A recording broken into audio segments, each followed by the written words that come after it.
Good morning. This is a follow-up video from one that I did a couple of weeks ago. A couple of weeks ago I did a video on the range characteristics of the new Skydio 2 Plus, and in that video I compared the range characteristics between the Skydio 2 Plus and the regular Skydio 2. I happen to have one of each of these aircraft.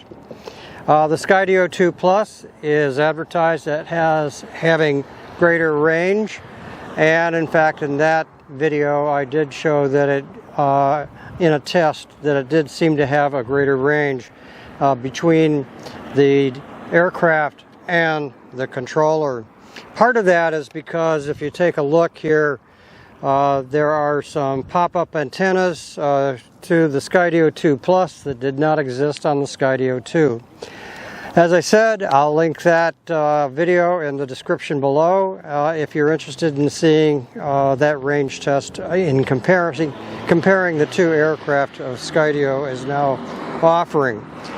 A couple of comments came up in that video that asked if there would be a difference in the range depending on where the antenna was with relationship to the controller. So I thought that was an interesting question, and we're going to give that a test today. So we're going to do two flights, and one is going to be with the aircraft positioned so that its antenna that you see here are pointing towards the controller. And then I'll do a second test. Essentially what's going to happen at that point is that the aircraft will fly, in relationship to the aircraft, will fly backwards from the controller. The second test then I'm going to do so that the antenna are facing away from the controller. So from the aircraft's point of view, it will be flying forward. And we'll see if that makes a significant difference in the range characteristics between the aircraft and the controller. So that's today's test. And obviously I'm only using the 2 Plus today for this. This is a test of the 2 Plus and to figure out if the positioning of these antennas have any discernible difference. A couple of caveats as I begin to pack up stuff here is that if I notice that the signal is degrading too much, I will pull it back in before I lose signal. Or if I lose signal, obviously that'll be the end of the test and it'll return to home. The Skydio platforms are very good at return to home. If I run into some weather problems or wind problems, I will bring it back in. Obviously, if I see other aircraft in the area, I'll bring it back in. And the other caveat is that if I hit a range of 5,000 feet away from the controller, I will begin to turn it around and bring it back in, whether or not I have lost signal. At 5,000 feet, quite frankly, for me, I don't have any realistic visual line of sight VLOS, and so 5,000 feet is going to be my range. And if we end up with 5,000 feet with both of them fine, I'm going to declare it a tie, no discernible difference, and because I don't want to get out there too far where I really cannot track the Skydio. So that's today's test. I hope that we learned something today. I should add that today we're putting together this video, and we're outside of Palm Springs, California. My first video that's linked below was shot on the Oregon coast where I live, but right now the Oregon coast is dark and wet and kind of chilly, whereas here it's 82 degrees and sunny, so you can see why I'm here. I also will be doing this flight test that I've just talked about farther out into the desert. This particular area is a natural area. It is also reservation land, so I want to respect the people who own this, and I'll not fly over the reservation territory. And that's about it. I think I've got everything, so when you see the actual flight, that's going to be out in the middle of the desert. Okay, a couple of preliminaries. I always like to check out what is going on with the conditions, and I use UAV forecast. And here the conditions don't look superior, and it even says not good to fly. And the reason being is that we apparently don't have enough SATs locked, and we're running gusts up to 21 miles an hour. You can also see that the wind is coming out of the north, which will be crosswise to the flight plan that I'm going to do. The gusts, I don't feel them at gusts out here, so I'm going to give it a try and see how we do, and hope that we get enough SATs locked. I've noticed that the Skydio platform is pretty good on finding SATs, and probably even a little bit better than the phone here finding SATs. The other thing I like to do is check the airspace, and I don't think there's anything going on out here. As you can see, there is nothing going on out here. We have no restrictions. We have a national park that is north of us, but far, far, far away compared to what we are able to fly with the Skydio. So we're good to go on both the conditions for at least this test, and also the airspace is very good.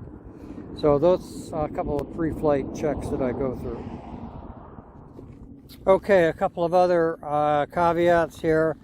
I'm going to get the aircraft to about 100 feet above the launch zone and keep it at that particular plane and on both the flights out. So this first one is, let's see, the first flight is supposed to be with the antennas pointing towards the controller, and that's what we're going to do here. So from the aircraft point of view, it will be flying backwards, and we're going to give it a launch here.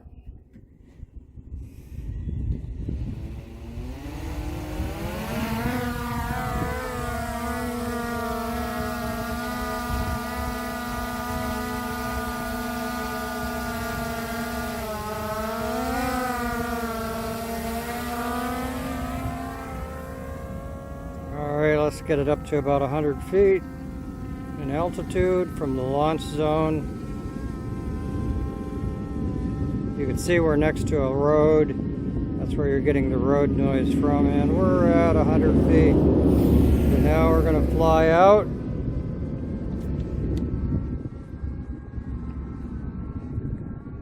Backwards, and we'll see if the signal breaks up. Once again, if we get around 5,000 feet out, we're going to call it quits. And for right now, I'm going to see if it will work in sport mode going backwards. And it does. I hadn't tried that before. When the signal breaks up, I'll bring her back home.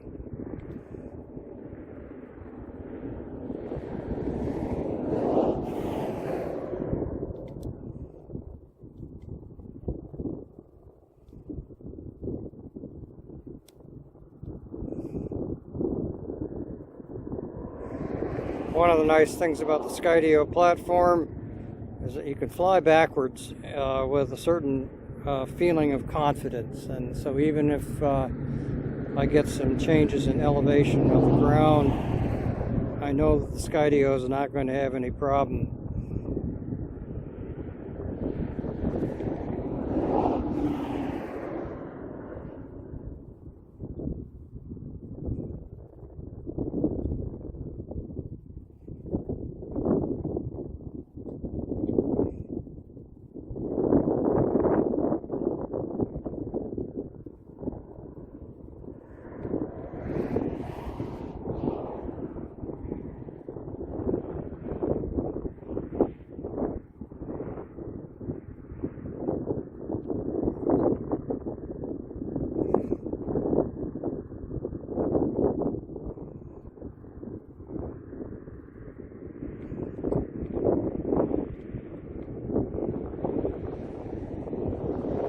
And we're about ready to hit the 5,000 foot mark.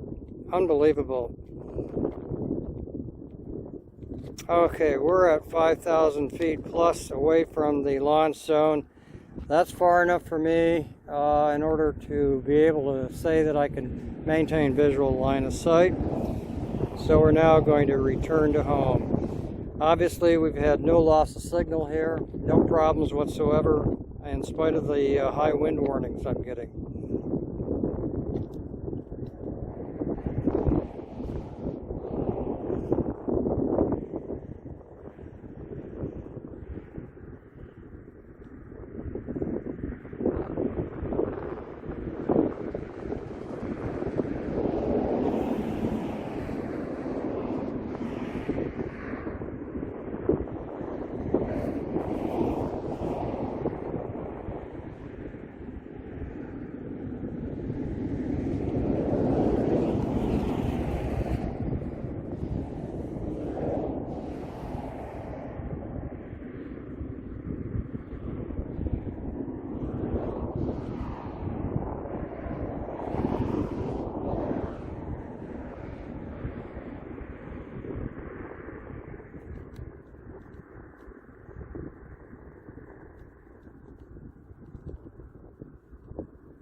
I've just pushed the return to home button so that it will home in on itself, and it's set up so that it will turn around and return to home.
Okay, the second flight we're going to have with the antennas away from the controller. So from the aircraft's point of view, it's now going to be flying forward.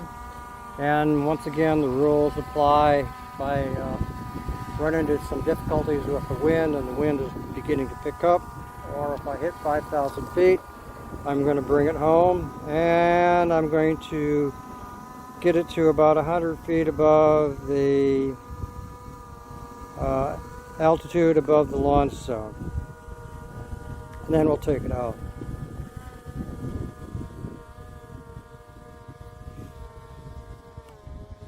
Okay, here we go.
I have to say that I've been getting some excellent range off of the Skydio 2 Plus, and that was one of my interests in going from a Skydio 2 to a Skydio 2 Plus, which I now have both, one of each. And the range on the Skydio 2 was not nearly as confident and robust as the Skydio 2 Plus.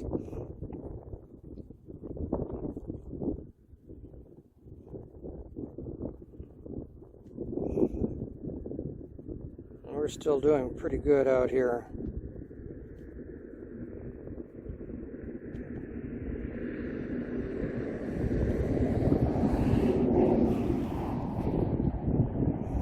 We're at over 4,000 feet.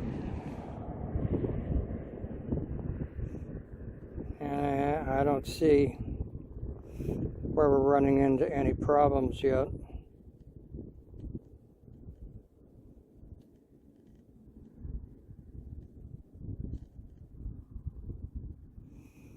Okay, at 4,800 feet, at 4,900, and we've hit 5,000. So within the 5,000 foot range, I don't think there's any difference. We're going to now return to home.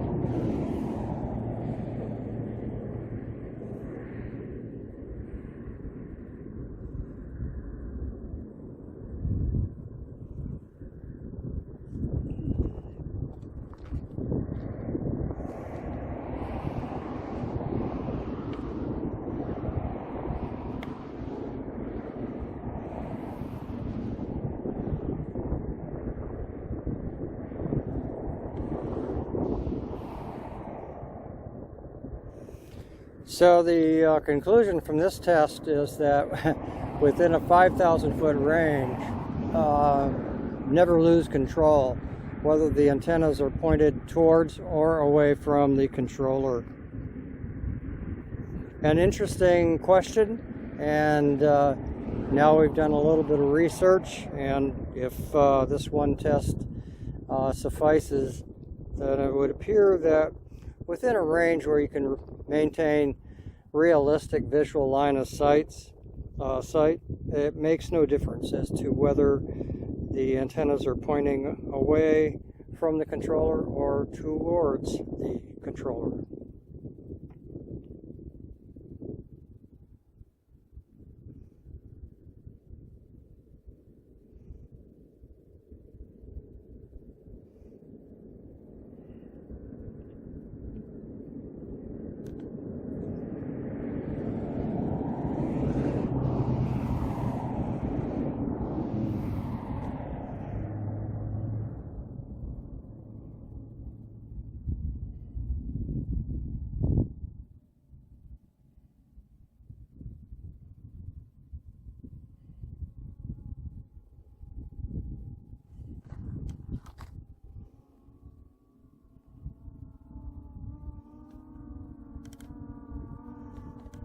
And I'm going to hit the return to home.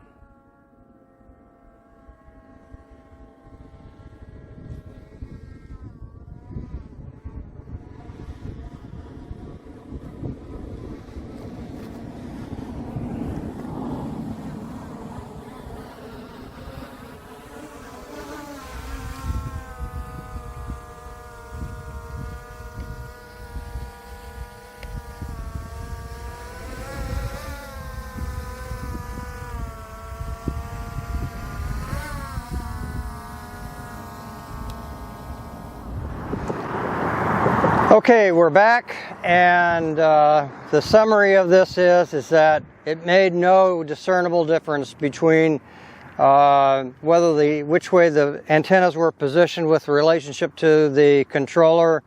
Made no discernible difference to the limit of around 5,000 feet. After 5,000 feet, you really need to bring it back in anyway in order to maintain some sort of realistic visual line of sight. So there you go. It's indiscernible difference between positioning this with relationship to the controller. The Skydio 2 did perform very well on both of these flights, so we got a good range, and we'll take a look at the video that happened. Thanks for watching, and come back from time to time to the channel. I post not on a regular basis, but I do try to keep up with happenings with my Skydio fleet. I now have a Skydio 2 and a Skydio 2 Plus. These are the only drones that I have, but I've been flying drones for years. All right, thanks. Bye.